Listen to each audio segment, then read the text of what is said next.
오늘 은혜 받고 성취될 하나님의 말씀은 시편 1편 1절에서 6절 말씀입니다. 시편 1편 1절에서 6절 말씀. 복 있는 사람은 악인들의 길을 따르지 아니하며 죄인들의 길에 서지 아니하며 오만한 자들의 자리에 앉지 아니하고 오직 여호와의 율법을 즐거워하여 그의 율법을 주야로 묵상하는도다. 그는 시냇가에 심은 나무가 철을 따라 열매를 맺으며 그 잎사귀가 마르지 아니함 같으니 그가 하는 모든 일이 다 형통하리로다. 악인들은 그렇지 아니함이며 오직 바람에 나는 겨와 같도다. 그러므로 악인들은 심판을 견디지 못하며 죄인들이 의인들의 모임에 들지 못하리로다. 무릇 의인들의 길은 여호와께서 인정하시나 악인들의 길은 망하리로다. 아멘. 본론의 복을 받은 자라는 제목으로 말씀을 증거하기로 합니다. 창세기를 마무리하면서 맹세를 강조한 요셉의 메시지를 우리는 지난 주간에 받았습니다. 반드시 성취하실 하나님의 맹세에 대한 확신을 가지고 형제들에게 맹세를 요구하며 또 맹세의 언약을 전달한 입간을 마무리하면서 결국 장래의 마지막 안장하는 이 부분이 바로 가나안 정복의 후대까지 이어졌습니다. 자, 오늘부터는 본론의 인생을 살았던 다윗과 시편 기자들의 찬양의 메시지를 하려고 합니다. 오늘 시편 전체의 핵심인 본론의 복을 받은 자의 의미, 시편 1편은 그야말로 시편 전체의 시작이요 핵심이다 라는 의미를 가지고 본론의 복을 받은 의미, 이것을 깨닫고 이 속에 저와 여러분이 있게 되기를 예수 그리스도 이름으로 축원합니다. 그러면 첫 번째로 구별된 만남을 받은 자입니다. 시편의 이름은 하나님의 영감을 받은 사람들의 찬양들의 책이라고 할 수가 있습니다. 오늘 1편 1절에 보니까 복 있는 사람은 악인들의 길을 따르지 아니하며 죄인들의 길에 서지 아니하며 오만한 자들의 자리에 앉지 아니하고, 시편을 시작하면서 복 있는 사람으로 서문을 열고 있습니다. 자, 여기서의 복은 구원의 복 위에 있는 본론의 복을 말하는 것입니다. 저와 여러분이 구원을 은혜로 받듯이 그 은혜 위에 은혜가 있는 것처럼 구원의 복을 받은 그 위에 복이 있다는 것입니다. 여기서 말하려는 본론의 복은 바로 하나님의 나라에 참여하는 것을 말합니다.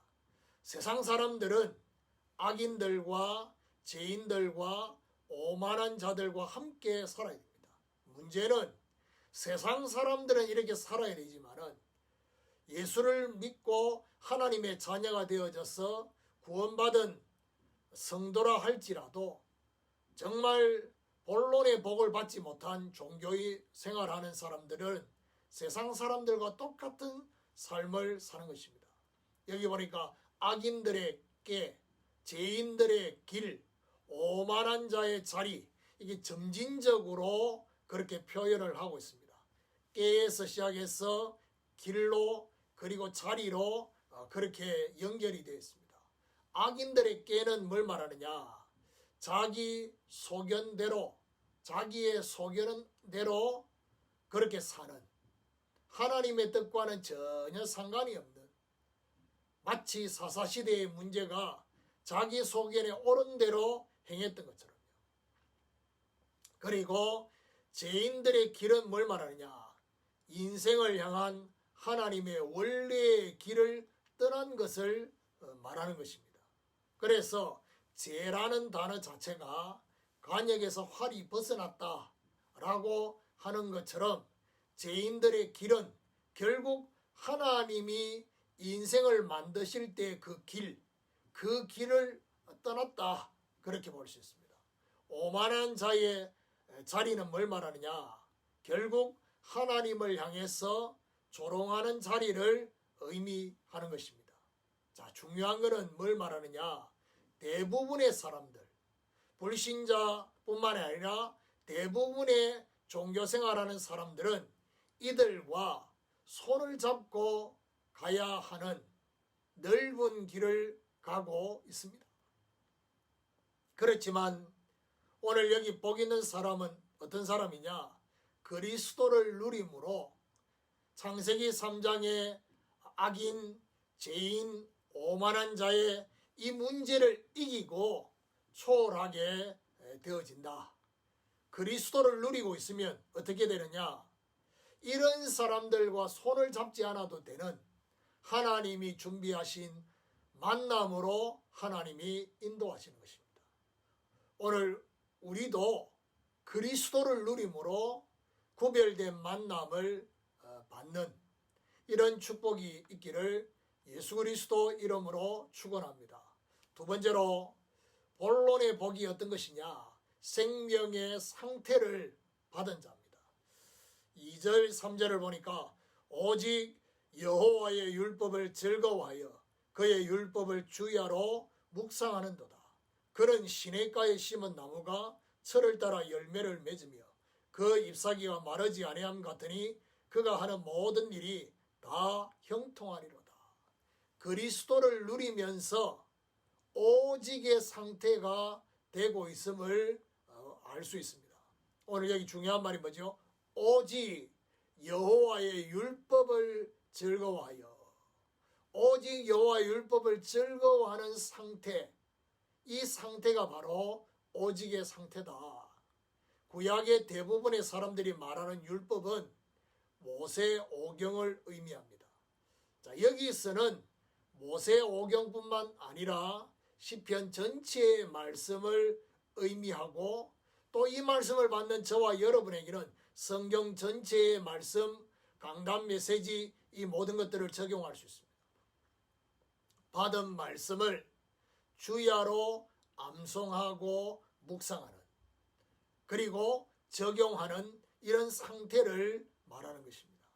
또한 시냇가에 심은 나무처럼 생명수 공급이 계속되는 상태를 말하는 것입니다. 시냇가에 심은 나무는 결국 어떤 상태냐? 예배를 통해서 하나님의 은혜가 계속해서 공급되고 있는 상태를 말하는 것입니다. 자, 시냇가에 심은 나무는 바깥에 아무리 흉년이 들고 기근이 있어도 철을 따라 열매를 맺는다. 그런 것처럼 추수 때와 같은 풍성한 열매를 맺게 되는 거예요. 여기 중요한 말이 뭐죠? 철을 따라. 그 말은 철에 맺혀져야 될, 당연히 그 시간표에 맺혀져야 될 그 열매가 맺힌다. 추수 때와 같은 풍성한 열매. 마르지 않는다는 얘기는 영육간에 마르지 않으면서 하는 모든 일이 다 형통하게 되어집니다. 하나님의 생명이 공급되는 예배, 하나님의 생명이 공급되는 말씀에 즐거움으로 집중하게 되어지는 것입니다.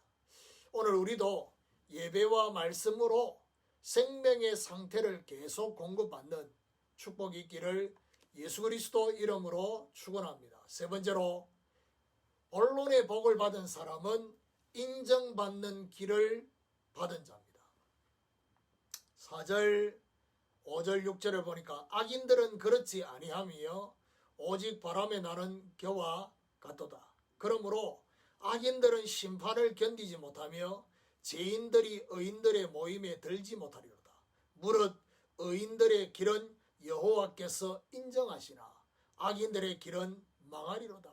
시편 기자는 복을 받은 자와 달리 악인들은 그렇지 않다라고 대조를 해서 비교를 해서 말을 하고 있습니다. 복을 받은 자와 달리 악인은 바람에 나는 겨와 같다. 여기서 바람은 세상의 바람, 세상의 바람 앞에도 사라지는 무가치한 존재임을 강조하고 있습니다. 그리고 악인들은 하나님의 심판을 견디지 못하게 되어진다. 하나님의 심판은 때로는 사단의 공격을 허용하실 때가 있습니다. 그 사단의 공격, 창세기 3장의 공격이 일어났을 때 결국 견디지 못하게 된다. 사단의 공격을 이기지 못하고 감당하지 못하는 상태를 말하는 것입니다. 죄인들은 하나님이 함께 하시는 의인들의 모임에 들 수가 없다라고 말하고 있습니다. 결국 육신과 서론을 위한 악인들의 길은 망하게 된다. 여기서 말한 말은 망한다는 말은 완전히 망한다 그런 의미도 있지만은 우리가 생각하는 그 기준의 망한 그 의미가 아니라 할지라도 하나님 보실 때는 망한 것이다 라는 그런 의미가 포함되어 있습니다. 악인과 반대로 의인들의 걸어가는 그 길은 하나님이 원하시는 길을 걸어가는 것입니다. 그래서 의인들의 길이 어떤 길이냐? 복음으로 세계를 살리는 본론의 길을 걸어가는 것입니다. 오늘 우리도 복음으로 세계를 살리는 하나님으로부터 인정받는 길을 받게 되는 이런 축복이 있기를 예수 그리스도 이름으로 축원합니다. 결론입니다. 하나님이 주시는 본론의 복을 받은 자는 하나님 나라 확장과 함께 이 본론의 복도 계속 받게 되는 것입니다. 우리는 시편을 통해 우리의 영적 상태가 하나님을 찬양하는 상태가 되어지고 또 우리의 삶 전체에 함께 하시는 하나님을 찬양하며 하나님 나라를 위한 본론의 삶을 사는 증거의 찬양이 저와 여러분에게 일어나는 이 축복. 오늘부터 하나님 나라 확장을 위한 본론의 복을 계속 받고 누리는 증인이 되어지기를 주님의 이름으로 축원합니다.